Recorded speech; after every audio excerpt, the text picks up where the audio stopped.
Welcome to SoMa. Sophie and Marianne invite you to join us in a conversation about topics interesting us and hopefully interesting you as well.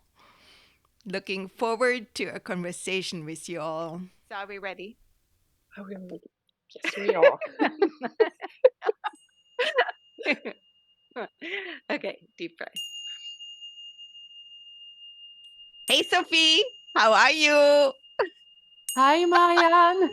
I'm laughing because we're on Zoom. Just now, fireworks exploded behind Sophie. She is on fire today. Yeah, of course. It's so interesting. I don't know how the setup is made on my computer, but every time I do weird sign with my hands, everything is popping up. Sometimes a thumbs up, sometimes it's a heart. I mean, so it was fireworks behind me, which is great because the wonderful weekend we have to talk about. Right, you're on fire. So, Sophie, you started teaching in a brand new studio, and I wanted to hear all about, well, kind of maybe we bring in said you have moved recently, you're in a new environment and had to kind of reestablish yourself. In California, you were teaching a lot of yoga classes, and now boom, you're in this new space, and kind of how you went about looking for an opportunity. And then also, as we just said, you started working in a brand new studio. And I would love to hear about how it feels to be part of a new beginning like that. So that's big. You start wherever you want to. Yes, it's interesting experience because as I have moved here, I visited different yoga studios to see if I like the place, if they would like me, if I could offer teaching yoga in the studios. After several meeting in several studio, I took a teacher training and we talked about it in the past. It was a yin yoga teacher training. And the teacher is a wonderful woman who one day on Instagram sent me a little message and said, "Hey, you know what? There is a new studio who is going to open in West Palm Beach. It's called Evolve Yoga and Wellness. And they are looking for a Hatha Yoga teacher." And when I read this message, I was thinking, oh my God, the universe is providing with what you are looking for. Because as you just said, as you move in your new place, it's an opportunity to rediscover who you are, rediscover what you want to do. As you are teaching in the same studio for so many, many years, you kind of move into the vibe that is surrounding you. And sometimes you don't necessarily reassess where you are at, how you are evolved, Mhm. because you evolve with the studio, you evolve with your community, but does it match your personal journey? And I think I was moving in a place that I still love, always love to teach yoga. And I had people who were coming into my class. I had a very beautiful connection with them. And at the same time, I was thinking, what I'm doing here, what is the purpose of teaching? Do I do exactly what I'm looking for? As long as I was in California, I think I was thinking of it, but not really consciously. If we can say that. It was something in the back of my mind. Mhm. I would eventually find it out and move into the direction that was the direction I wanted to go. But here, really, I had just that to do because it was something completely new. So I was thinking, what do I want to teach? How do I want to teach? And I talked with the owner of different studios. I right away told them, these are my skills. This is the type of yoga I like to teach. So we are all on the same page. And when I met the manager of this new studio, she completely embraced it. And I was thinking, oh my God, I am so lucky. So, what we have to understand in the world of yoga is that over the year, there is different direction with yoga. There is a direction that is more physical, more, physical exercise. And there are other aspects of yoga who are more about meditation. I would say that I am in between. Because I really believe we need to move the body, free the body, so we can access the mind and quiet the mind. There are direction in the yoga world where I don't find my place, right? Mhm. And there is other place who are more about meditation, and it's not yet my place as well because I want both. And here, right, the universe just brought on my path this beautiful studio. And the studio wants to not only offer classes, but also offer little talk about the philosophy of yoga, about meditation, about nutrition, about self-care. And I think, wow, this is embracing the spirit of what yoga is about. So when I met her and I explained exactly who I was and that it for me, it's not moving the body is important, but that's not the only thing. And she was completely agreeing with me and she was happy about that. And so she shared her adventure. So of course her path is way different than mine. So she's teaching for 20 years. She's younger than me. Yeah, much younger than me. Let's say that. Um, and she came from Ashtanga yoga, right? So, which is a very, very strong discipline, right? It's very physical. And it's very physical. But Mhm. yet, and it's where it becomes so interesting and when people connect together is that yes, it's a very physical practice and discipline, but at the same time, there is a lot of philosophy and spirituality in the practice. Where sometimes we find yoga classes that are just about movement and stretching, but there is not much beyond that. So I think that we match it together very well. So now I'm not the only one teacher in there. So I think there is, I don't know, or maybe 12 or 13, I don't know, teacher in the studio. So she interviewed each teacher to build a team. And a view of the studio is the same view I have about yoga. The view of the studio is to offer a place that feels safe, where people can find answer to their question, they can practice, they can learn, and they can connect. I mean, wow, it's all at once, right? They are building because she's a manager, but the owner is also is going to teach, and his story is very interesting too. He came from a corporate job and he was going through a difficult time in his life, and then he started to practice yoga and he realized that, oh, when I practice yoga, I feel more at ease in my body. I don't have back pain anymore, and I feel a little more light on my heart. And he observed that when he was not practicing yoga, he was feeling less inspired in life. Mhm. So it came to a point when he said, you know what I discovered through yoga, how I rebuilt in my life, physically, mentally, emotionally, spiritually, I want to share that with others. So he decided to open a space. And if I use the word space is with intention, because it's not just a location when you do some physical exercise. It's a place where you connect. And that I am very excited about. So Saturday and Sunday were the grand opening. We have to also put all together. It's not because you want to give an opportunity for people to connect, be together, find their path, that you don't have to do marketing, because Mhm. it's two different jobs, but yet we need both. And what I like about the studio is that they have the manager with the spirit and the philosophy of what they want to bring with the studio. So she gathers the team. She creates the schedule and the talk and the workshops. He's coming, the owner, with his intention of connection, but also with the financial support. And we should also acknowledge that in the financial support, he also gather a team for the marketing.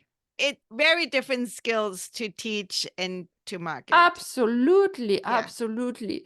And to add to this little interesting story, is that a very like a half miles away from this studio, there is another studio who just closed. And the studio, they were both in connection.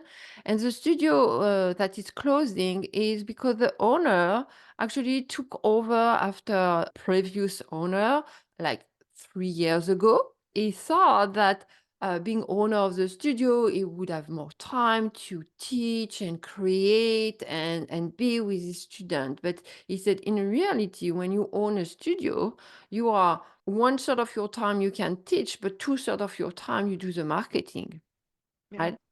And so he said, after 3 years, it was not what I was looking for. So Mhm. he preferred to let go on the studio and actually is coming into Evolve to teach as only a teacher, That's very cool. Yeah. right? I mean, having had a small business before, it's like, I love when people say, oh, I want to work with my passion. But the business aspect is huge, and people wanting to follow their passion and turn it into business need to be aware that a lot of your time is going to be spent on creating business. And, and a lot of people, especially with yoga, go, oh, everything should be free, blah, blah, blah. Life is not free. People who spend the time teaching or provide space need to have compensation to be able Yeah. to eat and Yeah. live and, you know, Pay the all rent. those that, yeah. Really. You are so true about that. I remember one of my friend who was passionate about motorbike. We say motorbike, yeah. Hmm. One day my husband said, "Oh, why don't you do a business with that? You are always so knowledgeable about bike and motorbike and he said, well, if I want to keep my passion as a passion, I don't do a business with it." Hmm. And so, yeah, that's true. And I think in yoga, we forget that.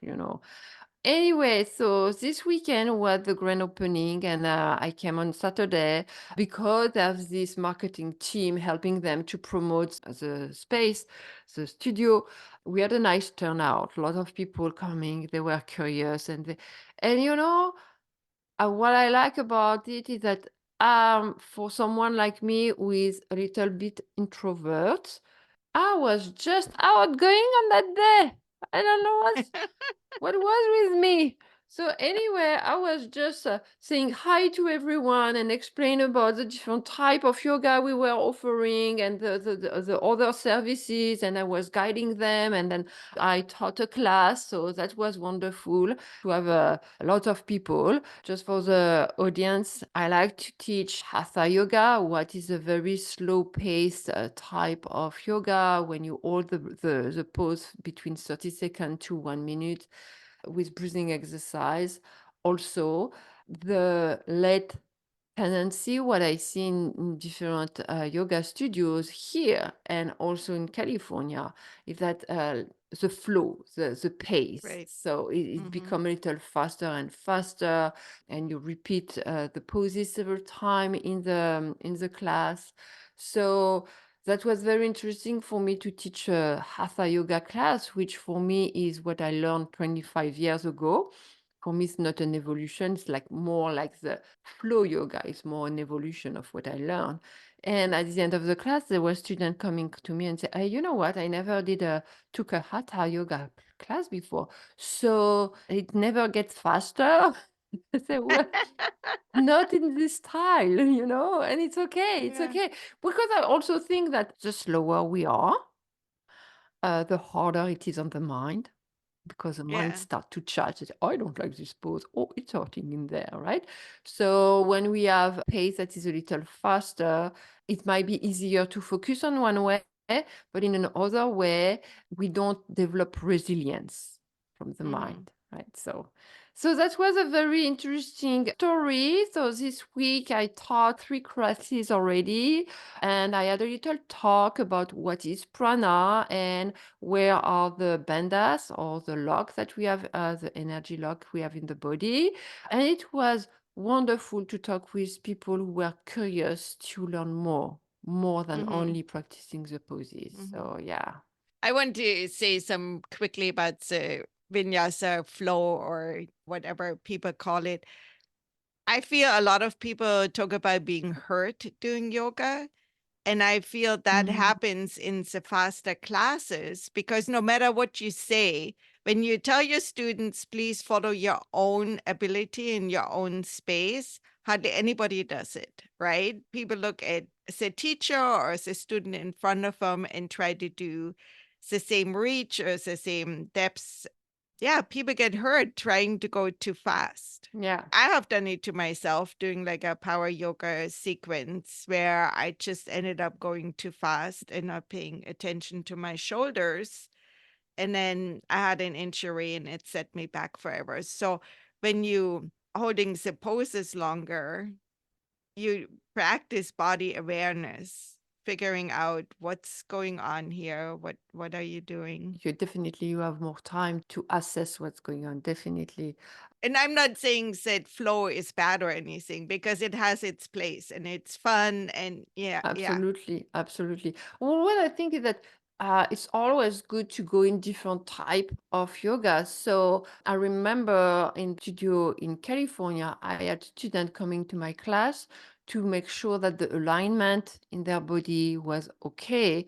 And they were also taking more flow yoga classes Mhm. because they like the movement, they like to sweat, they like the heat, they like all that, right? I don't think that there is a wrong way to practice. I think that Mm. what the most important is understanding why we are doing it and bringing mindfulness. So if I want to be fast in my practice, why?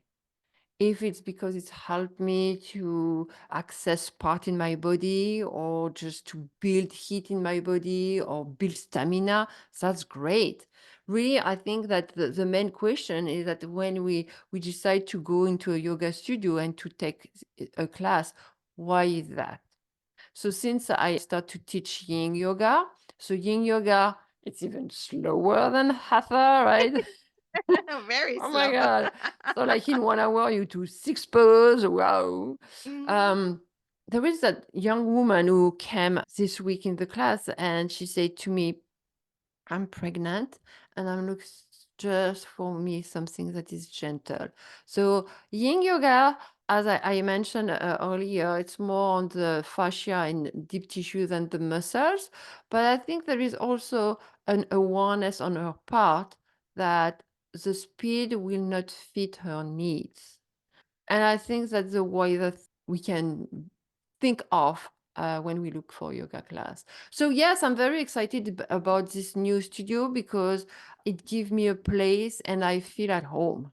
That's a really good feeling to have. Some people say, and maybe it doesn't mean anything, but said you met your tribe, people who understand where you're coming from and you understand where they're coming from, and it feels Yeah, comfortable. I think maybe that's what it yeah. means, that you feel comfortable Yeah, around and people.